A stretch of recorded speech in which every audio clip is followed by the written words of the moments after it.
जय श्री कृष्ण। आज हम श्रीमद् भागवत गीता के 6ठे अध्याय का पाठ करेंगे। प्लीज़ अगर वीडियो अच्छा लगे लाइक कीजिए, शेयर कीजिए, कमेंट कीजिए और अगर पहले सब्सक्राइब नहीं किया तो प्लीज़ सब्सक्राइब कीजिए। ज़्यादा से ज़्यादा सब्सक्राइब कीजिए बेल आइकन क्लिक करके, ताकि मेरा वीडियो आप तक तुरंत पहुंच सके। तो शुरू करते हैं 6ठा अध्याय। श्री भगवान बोले, जो पुरुष कर्म फल का आश्रय ना लेकर करने योग कर्म करता है वह सन्यासी तथा योगी है, और केवल अग्नि का त्याग करने वाला सन्यासी नहीं है, और केवल क्रियाओं का त्याग करने वाला योगी नहीं है। हे अर्जुन, जिसको सन्यास ऐसा कहते हैं उसी को तू योग जान, क्योंकि संकल्पों का त्याग ना करने वाला कोई भी पुरुष योगी नहीं होता। योग के आरूढ़ होने की इच्छा वाले मननशील पुरुष के लिए योग की प्राप्ति में निष्काम भाव से कर्म करने के हेतु कहा जाता है, और योग रूढ़ हो जाने पर उस योग रूढ़ पुरुष का जो सर्व संकल्पों का अभाव है वही कल्याण हेतु होते कहा जाता है। जिस काल में ना तो इंद्रियों के भोगों में और ना ही कर्मों में ही आसक्त होता है, उस काल में सर्व संकल्पों का त्यागी पुरुष योगारूढ़ कहा जाता है।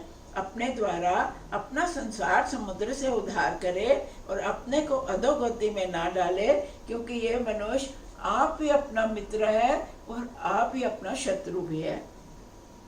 जिस जीवात्मा द्वारा मन और इंद्रियों सहित शरीर जीता जाता है, उस जीवात्मा का तो वह आप ही मित्र है, और जिसके द्वारा मन और इंद्रियों सहित शरीर नहीं जीता गया है उसके लिए वह आप ही शत्रु के सदृश शत्रुता के बरतता है।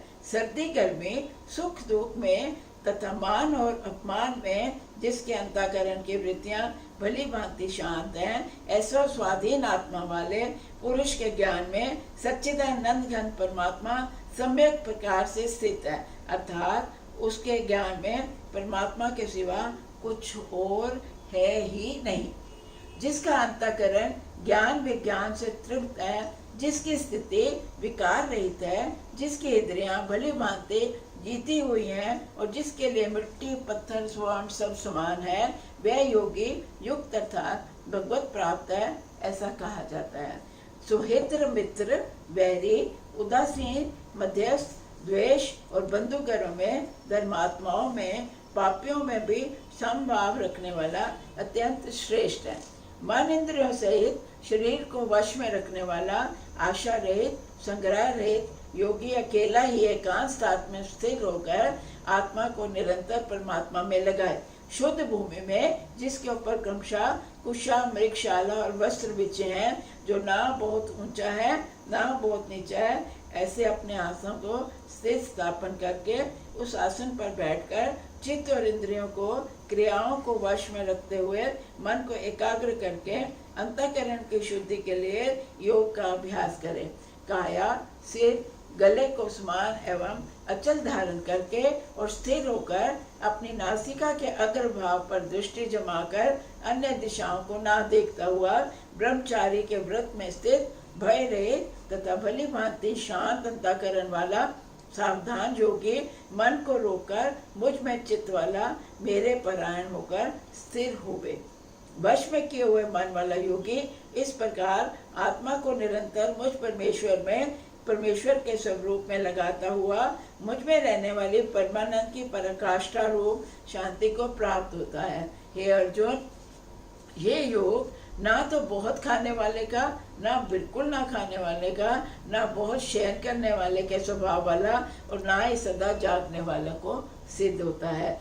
दुखों का नाश करने वाला, योग को यथा योग्य आहार विहार करने वाला, कर्मों में यथा योग्य चेष्टा करने वाला तथा और यथा योग्य सोने और जागने वाला ही पुरुष सिद्ध होता है।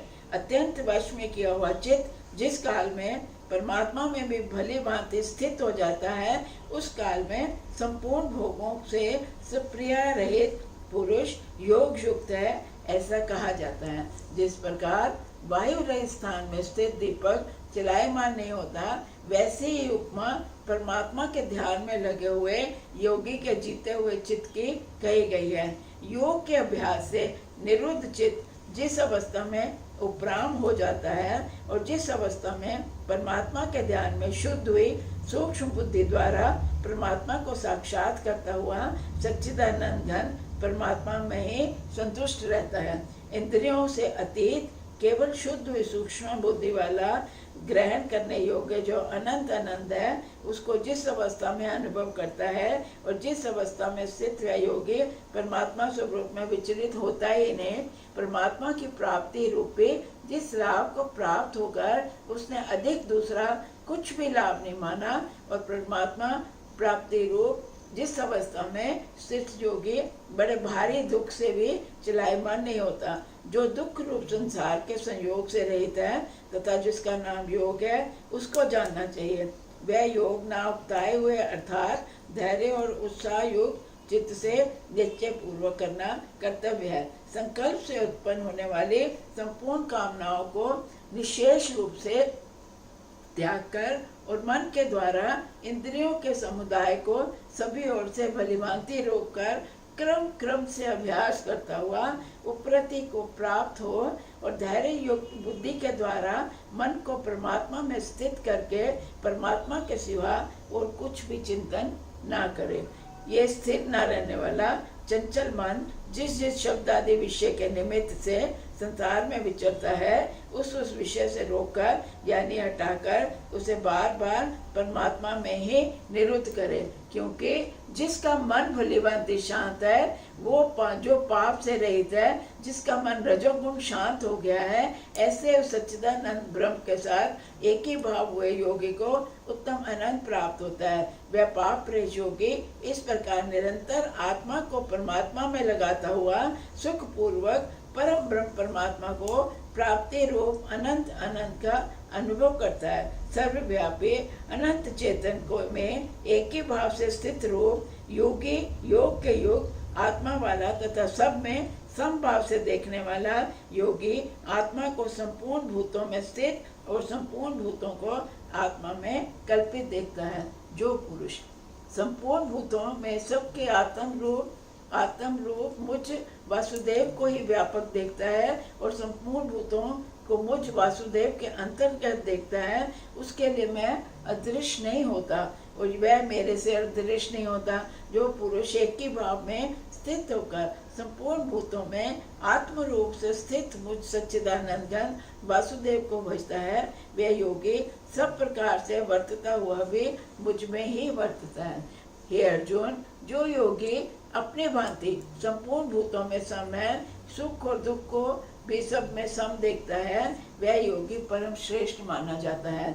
अर्जुन बोले, हे मधुसूदन, जो ये योग आपने समभाव से कहा है, मन के चंचल होने से मैं नित्य स्थिति नहीं देखता, क्योंकि हे श्री कृष्ण, ये मन बड़ा चंचल प्रमंथन स्वभाव वाला है, बड़ा दृढ़ और बलवान है, इसलिए इसको वश में करना मैं वायु को रोकने की भांति बहुत कठिन और दुष्कर मानता हूँ।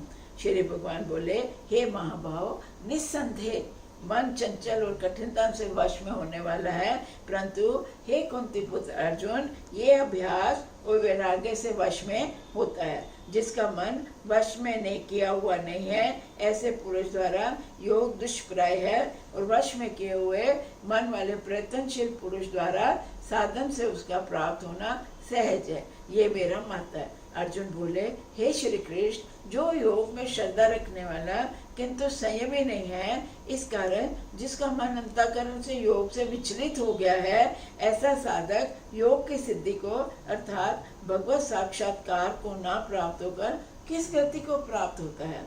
ये महाभाव, क्या ये भगवत प्राप्ति के मार्ग में मोहित और आश्रय रहित पुरुष छिन्न भिन्न बादल की भांति दोनों ओर से भ्रष्ट होकर नष्ट तो नहीं हो जाता? हे कृष्ण, मेरे इस संशय को संपूर्ण रूप से छेदन करने के लिए आप ही योग्य हैं, क्योंकि आपके सिवा दूसरा इस संशय का छेदन करने वाला मिलना संभव नहीं है। श्री भगवान बोले, हे पार्थ, उस पुरुष का ना तो इस लोक में नाश होता है ना परलोक में नाश होता है, क्योंकि हे प्यारे, आत्मोद्धार के लिए अर्थात भगवत प्राप्ति के लिए कर्म करने वाला कोई भी मनुष्य दुर्गति को प्राप्त नहीं होता। योग भ्रष्ट पुरुष पुण्यवानों के लोगों को अर्थात स्वर्ग आदि उत्तम लोगों को प्राप्त होकर उनमें बहुत वर्षों तक निवास करके फिर शुद्ध आचरण वाले श्रीमान पुरुषों के घर में जन्म लेते हैं। अब अथवा वैराग्यवान पुरुष उन लोगों में ना जाकर ज्ञानवान योगियों के घर में जन्म लेता है, परंतु इस प्रकार का जो ये जन्म है वो संसार में निस्संदेह बहुत दुर्लभ है। वहाँ उस पहले शरीर में संग्रह किए हुए बुद्धि संयोग को अर्थात समबुद्धि रूप योग के संस्कारों को अनायासी प्राप्त हो जाता है। और हे कुरुनंदन, उसके प्रभाव से वे फिर परमात्मा की प्राप्ति रूप सिद्धि के लिए पहले से ही बढ़कर प्रयत्न करता है। वह श्रीमान के घरों में जन्म लेने वाला योग भ्रष्ट पराधीन हुआ भी उस कर पहले के अभ्यास से ही निस्संदेह भगवान की ओर आकर्षित किया जाता है तथा समबुद्धि रूप योग का जिज्ञासु भी वेद में कहे हुए काम कर्मों को फल को उल्लंघन कर जाता है। परंतु प्रयत्न पूर्वक अभ्यास करने वाला योगी तो पिछले अनेक जन्मों के संस्कार बल से इसी जन्म में संसिद्ध होकर संपूर्ण पापों से रहित हो फिर तत्काल ही परम गति को प्राप्त हो जाता है। योगी तपस्वियों से श्रेष्ठ है, शास्त्र ज्ञानियों से भी श्रेष्ठ माना गया है और सकाम कर्म करने वालों से भी योगी श्रेष्ठ है। इससे हे अर्जुन, तू योगी हो जा। संपूर्ण योगियों में भी जो श्रद्धावान योगी मुझ में लगे हुए अंतरात्मा को मुझ में ही निरंतर भक्ता है, वह योगी मुझे परम श्रेष्ठ मान्य है। ओम तत्सदिति। श्रीमद् भागवत गीता सुपनिषद सुब्रह्म विद्याम योग शास्त्रे श्री कृष्ण अर्जुन संवादे आत्म संयम योगो नाम षष्ठोऽध्याय संपूर्ण। जय श्री कृष्ण, जय श्री।